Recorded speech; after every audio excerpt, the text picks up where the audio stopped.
Good morning students. General discussion कर रहे हैं टेरिडोफाइट से रिलेटेड जितने भी जनरल टॉपिक्स हैं उनसे रिलेटेड जो क्वेश्चंस जो हमारे पूरे एग्जाम में पूछे जाते हैं। और पिछली बार मैंने आपको बताया था कि साइटोफाइटा से रिलेटेड क्या क्या क्वेश्चंस बन सकते हैं, तो उसमें हमने बात करी थी। मैंने आपको बताया था कि भाई सबसे मोस्ट प्रिमिटिव ग्रुप पूछा जा सकता है कि सबसे प्रिमिटिव डिवीजन कौन सा है टेरिडोफाइटा का, तो हम सब जानते हैं साइलोफाइटा है, क्योंकि उसके अंदर जो साइलोफाइटोप्सिडा है वो क्लास सबसे प्रिमिटिव क्लास है, क्योंकि उसके अंदर जो फॉसिल मेंबर्स हैं जो सबसे पहले पाए जाते थे, जिसका एक बात हमने करी थी राइनिया, जो हमारे कोर्स में है। और मैंने आपको बताया था राइनिया ऐसा प्लांट है जिसमें ना रूट्स है ना लीव्स, रूट्स और लीव एब्सेंट होती है और फोटोसिंथेसिस का काम जो है वो स्टेम द्वारा किया जाता है। साइलोफाइटा के बाद सेकंड डिवीजन जिससे रिलेटेड कुछ क्वेश्चंस बनते हैं लाइकोफाइटा। उसमें मैंने आपको बताया था कि एक चीज लिग्यूल की बेसिस पर हमने इसमें दो क्लासेस बना रखी थी, ई लिग्यूलॉप्सिडा एंड लिग्यूलॉप्सिडा। ई लिग्यूलॉप्सिडा और लिग्यूलॉप्सिडा में जो डिफरेंस है वो लिग्यूल का है। लिग्यूल मैंने आपको बताया था लिग्यूला टंग लाइक एक स्ट्रक्चर है जो बेस से चौड़ा है, आगे से पतला है, और जो इसका जो लिग्यूल का जो काम है वो ये काम ये होता है कि हाइग्रोस्कोपिक होता है, नेचर में आर्द्रता ग्राही होता है, या आर्द्रता को ग्रहण करता है और प्लांट को सूखने से बचाता है, डेसिकेशन से बचाता है। लीफ के एक्सिल में ये लगा हुआ रहता है, तो जब आप फ्लैजिनेला के कोन को आप देखेंगे तो कोन और लीफ स्पोरोफिल के बीच में आपको ये एक ऐसा टंग लाइक स्ट्रक्चर आउटग्रोथ दिखाई देती है, जिसको हम लिग्यूला कहते हैं, लिग्यूल कहलाता है। तो लिग्यूल की प्रेजेंस लाइकोफाइटा डिवीजन का एक बहुत इंपॉर्टेंट कैरेक्टरिस्टिक फीचर है। एक और चीज जो इससे रिलेटेड आती है, मैंने आपको बताया था कि जो लिग्यूलॉप्सिडा क्लास होती है उसके अंदर फ्लैजिनेला है, स्लैजिनेल्स है, लैक्टोडेंड्रल्स है, आइसोइटल्स है और प्लूरोमियल्स।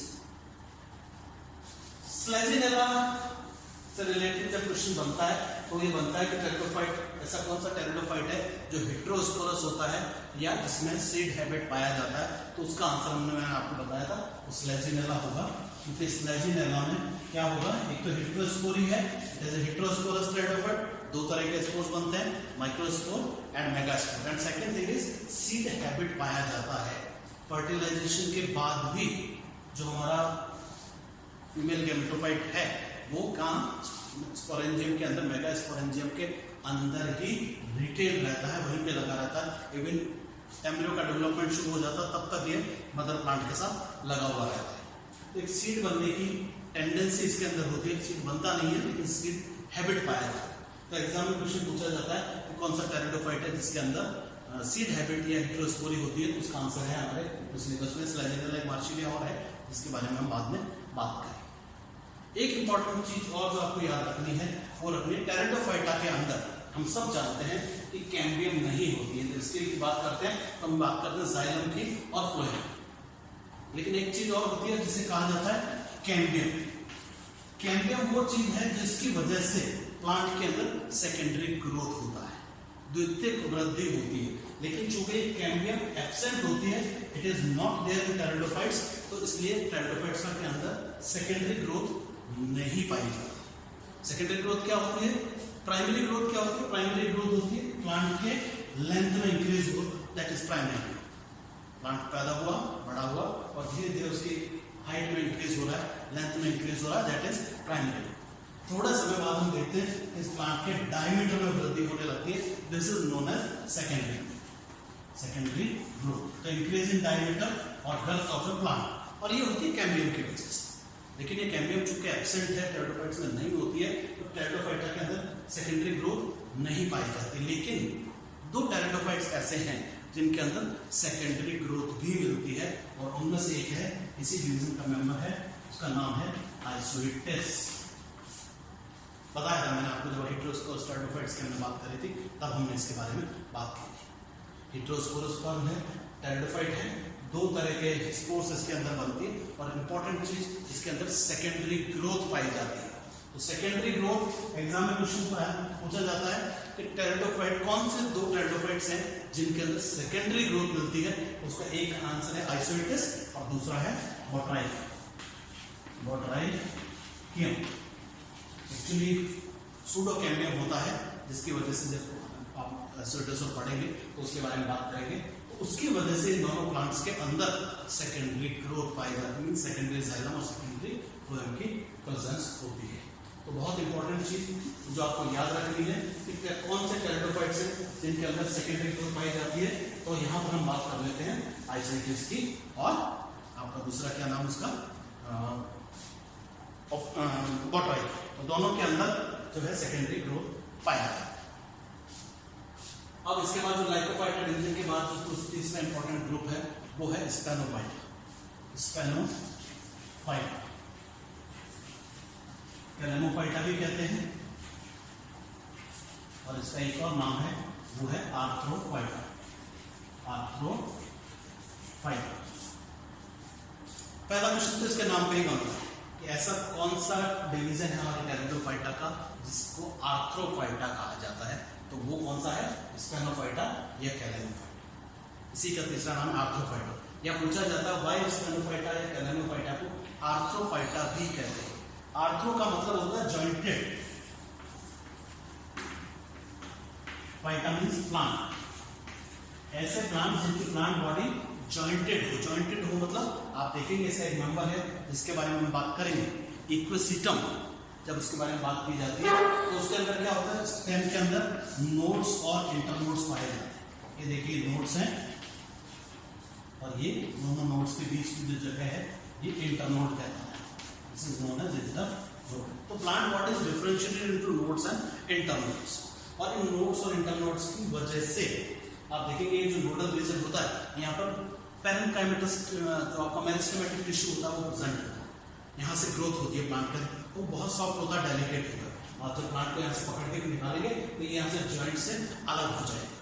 तो ऐसा लगता है कि प्लांट बॉडी को जोड़ जोड़ के और पूरा प्लांट को जो है बनाया गया है। आर्थ्रोपोडा ज़ूलॉजी में हम बात करते हैं ना, एनिमल्स विद जॉइंटेड लेग्स, बिल्कुल वैसे ही चूंकि जॉइंटेड प्लांट बॉडी है इसलिए इसका नाम रखा हमने आर्थ्रोफाइटा। तो कैलेमोफाइटा या आर्थ्रोफाइटा को क्यों कहते हैं, कैलेमोफाइटा को arthrophyta, because of presence of this jointed plant body. तो ये क्या आपको याद रखना है। दूसरा इंपॉर्टेंट चीज जो हमको याद रखनी है वो है इक्विसिटम। मैंने आपको बताया था जब क्लासिफिकेशन की हम बात करी थी तो मैंने आपको बताया था कि इस डिवीजन के अंदर एकमात्र लिविंग जेनरा है। एकमात्र लिविंग मींस जो स्पेनोप्सिडा क्लास है उसके अंदर स्पेनोफिलम है जो नहीं है। कैलेमोफाइटा के अंदर आप देखते हैं ना तो कैलेमाइटल्स है ना हाइमियल्स है, वो जो ऑर्डर है वो सारे के सारे एक्सटिंक्ट है। एकमात्र ऑर्डर जो लिविंग है और वो है इक्विसिटम, और उसी का एक मेंबर है इक्विसिटम। तो पूरा का पूरा डिवीजन सिर्फ एक सिंगल मेंबर द्वारा रिप्रेजेंट किया जा रहा है, लिविंग मेंबर द्वारा आज के डेट। तो एग्जाम में ये भी पूछा जाता है कि कौन सा डिवीजन है जिसमें एकमात्र लिविंग जीनस प्रेजेंट है, और उसका क्या नाम है, वो हमारा स्पेनोफाइटा कहलाएंगे, कैलेमोफाइटा कह लीजिए, आर्थ्रोफाइटा। तो इक्विसिटम बहुत इंपॉर्टेंट है। इक्विसिटम दूसरा इसका एक और कारण है, इसको हॉर्स टेल भी कहा जाता है। This is also known as horse tail, घोड़े की पूंछ। हॉर्स टेल इसलिए कहा जाता है कि जो इसका जो स्टेम है जहाँ से नोड्स है वहां से ब्रांचेस का फॉर्मेशन होता है, ब्रांचेस निकलती है, लीव्स इसमें भी एब्सेंट होती है, बहुत रिड्यूस होती है, लीफ शीट के रूप में प्रेजेंट होती है नोड्स के अराउंड। तो आप देखेंगे कि यहाँ से जो ब्रांचिंग पैटर्न है तो ऐसा लगता है घोड़े की पूंछ जैसा वो दिखता है। तो बिकॉज ऑफ दैट इसको हॉर्स टेल प्लांट कहा जाता है। तो एग्जाम में क्वेश्चन पूछा जाता है हॉर्स टेल किस टेरिडोफाइट का प्रचलित नाम है, तो उसका आंसर क्या होगा, equisetum. Equisetum is known as horse tail plant, और इसको स्कोरिंग रशेस भी कहा जाता है, स्कोरिंग रशेस। एक्चुअली क्या होता है मैंने आपको बताया था, इक्विसिटम की हमने बात करी थी।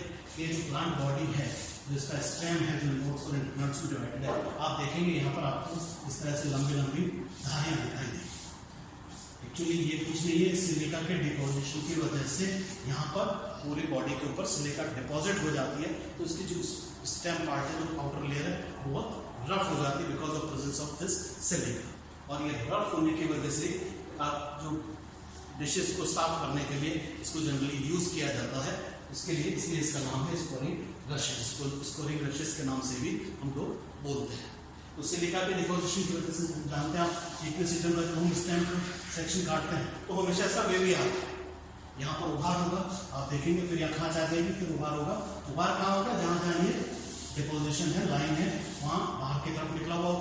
बीच में फिर ग्रुव आ जाएगा अंदर की तरफ। तो presence of nodes and internodes means arthrophyta, horsetail, scouring rushes, ये इक्विसिटम से रिलेटेड है, इसको हमको याद रखना है। तो ये भी एक इंपॉर्टेंट क्वेश्चन है जो जनरली एग्जाम में पूछा जाता है। दोनों तीनों वन वर्ड में आते हैं और इनको आप अच्छी तरह से याद कर लें ताकि इसको एग्जाम में पूछा जाए आप उसके बारे में बता सकें। सबसे लास्ट और सबसे डेवलप्ड या एडवांस जिसको हम कहते हैं डिवीजन है वो है फेलिकोफाइटा। और फेलिकोफाइटा में आप जानते हैं प्रीमोफिलिकोप्सिडा है, यूस्पोरेंजियोप्सिडा है, प्रोटोलैक्टोस्पोरेंजियोप्सिडा है और लैक्टोस्पोरेंजियोप्सिडा है। 4 क्लासेस। वही यूस्पोरेंजिएट और लैक्टोस्पोरेंजिएट कंडीशन जिसकी हम बात कर चुके हैं। यूस्पोरेंजिएट कंडीशन वो कंडीशन होती है जिसमें जो स्पोरेंजियम बीजाणुधानी का जो निर्माण होता है वो ग्रुप ऑफ मदर सेल्स के द्वारा किया जाता है। और लैक्टोस्पोरेंजिएट वो कंडीशन होती है जिसके अंदर क्या होता है, सिंगल मदर सेल, एक ही मात्र कोशिका पूरी बीजाणुधानी का उसके कवर से लेके अंदर का जितना भी टिश्यू जो बनना है जिसके अंदर उसका फॉर्मेशन होना है वो सारी की सारी चीजों का निर्माण करता है, वो लैक्टोस्पोरेंजिएट कंडीशन कहलाता है। लैक्टोस्पोरेंजिएट कंडीशन सबसे यूस्पोरेंजिएट से एडवांस कंडीशन समझी जाती है, इसको एडवांस माना जाता है। फिलिकेल्स इसका एक ऑर्डर है आप जानते हैं, और उस फिलिकेल्स में जो ट्रू फर्न्स कहलाती हैं वो सारी के सारी आती हैं, इसी के मेंबर्स को फर्न्स कहते हैं। और इसीलिए टेरिडोफाइट्स का एक और प्रचलित नाम भी है, टेरिडोफाइट्स को फर्न्स भी कहा जाता है, क्योंकि आप जानते हैं ये वो प्लांट्स हैं जिनके अंदर मैंने बताया था फेदर लाइक लीव्स, टेरिडोफाइटा जो टेरोन लीव्स की जब बात कर रही थी वो यहाँ पर इसका फॉर्मेशन होता है। तो ये बड़ी बड़ी ऑर्नामेंटल प्लांट्स हैं, गार्डन में आप देखेंगे, अपने घरों में देखेंगे, हम लोग इसको यूज करते हैं। मेगाफिलस कंडीशन होती है। मेगाफिलस का मतलब when leaf is larger in size than stem, या लीफ के फॉर्मेशन की वजह से जो हमारा मेन स्टेम है उसके अंदर गैप आ जाता है, लीफ गैप का फॉर्मेशन हो जाता है, वो मेगाफिलस कंडीशन कहलाती है। तो ट्रू फर्न्स यहाँ पर मिलती हैं। तो एग्जाम में पूछा जा सकता है सबसे एडवांस ऑर्डर कौन सा है टेरिडोफाइटा का, तो वो फिलिकेल्स, मार्शिलियस भी है, आगे साल्विनियस भी है, जिसके अंदर आपका एक्वाटिक फर्न्स हैं, जिनके अंदर एक्वाटिक फर्न्स होंगी वो आ जाती है। मार्शिलिया फिर एक इंपॉर्टेंट टॉपिक जिसके बारे में बात की जाती है। क्या बात की जाती है? बातें की जाती है कि मार्शिलिया एक तो हिट्रोस्पोरस है, पहली बात हिट्रोस्पोरी इसके अंदर है, मीन्स एक से अधिक प्रकार के 2 मेंबर हमारे कोर्स में है जो हिट्रोस्पोरस है, फ्लैजिनेला, दूसरा मार्शिलिया। दूसरा मार्शिलिया में जो क्वेश्चन बनता है वो बनता है स्पोरोकार्प। स्पोरोकार्प मैंने आपको बताया था एक विशेष प्रकार की संरचना है, एक्वाटिक प्लांट्स के, एक्वाटिक टेरिडोफाइट्स के अंदर बनता है, जो स्पोरेंजियम होगा, जो बीजाणुधानी होगी, जो स्पोर होगा, उसका प्रोडक्शन एक विशेष प्रकार की संरचना में होता है और उस संरचना को हम कहते हैं स्पोरोकार्प। तो एग्जाम में पूछा जाता है स्पोरोकार्प किस में पाया जाता है, कहाँ बनता है, तो स्पोरोकार्प का जो आंसर होगा मार्शिलिया। मार्शिलिया के अंदर ये बनता है, इसके बारे में आपको याद रखना है कि मार्शिलिया में होता है। और क्या होता है आपको बताया था, इस तरह का बॉडी लाइक स्ट्रक्चर है, स्टॉक है, और इसके अंदर यहाँ पर बीजाणुधानियों का निर्माण होगा। जब आप इसका सेक्शन काटेंगे मार्शिलिया के बारे में जब हम बात करेंगे तो वहाँ इसके बारे में बात करेंगे। तो ये कुछ इंपॉर्टेंट चीजें हैं, इंपॉर्टेंट बातें हैं जो हमको याद रखना। एक और ऑस्मुंडा, एक मैंने बताया था, एक और टेरिडोफाइट है ऑस्मुंडा। इस ऑस्मुंडा को फ्लावरिंग फर्न भी कहा जाता है, this is also known as flowering fern. Exam में क्वेश्चन आता है किस टेरिडोफाइट को फ्लावरिंग फर्न के नाम से भी जाना। टेरिडोफाइट में फ्लावर्स नहीं बनते, लेकिन इसके ऊपर जहाँ पर स्पोरेंजियम का निर्माण होता है उनको जब आप दूर से देखते हैं तो अक्सर लगता है कि फ्लावर्स का फॉर्मेशन हुआ, लेकिन they are not flowers actually. तो इसलिए फिर भी इसका नाम रखा हमने फ्लावरिंग फर्न। ऑस्मुंडा जो आपको पता है प्रोटोलैक्टोस्पोरेंजियोप्सिडा क्लास में आता है, उसका जब हम बात करते हैं तो फ्लावरिंग फर्न वो कौन है, ऑस्मुंडा। ऑस्मुंडा और साल्विनिया और अजोला इनकी एक्वाटिक स्पीशीज है जो बायो फर्टिलाइजर के रूप में भी लोग यूज करते हैं। तो ये टेरिडोफाइट से रिलेटेड क्लासेस है, डिवीजन से रिलेटेड कुछ इंपॉर्टेंट क्वेश्चन है जो हमको याद रखना है। इसके आगे की जो बात है वो हम अगले लेक्चर में करेंगे। Thank you.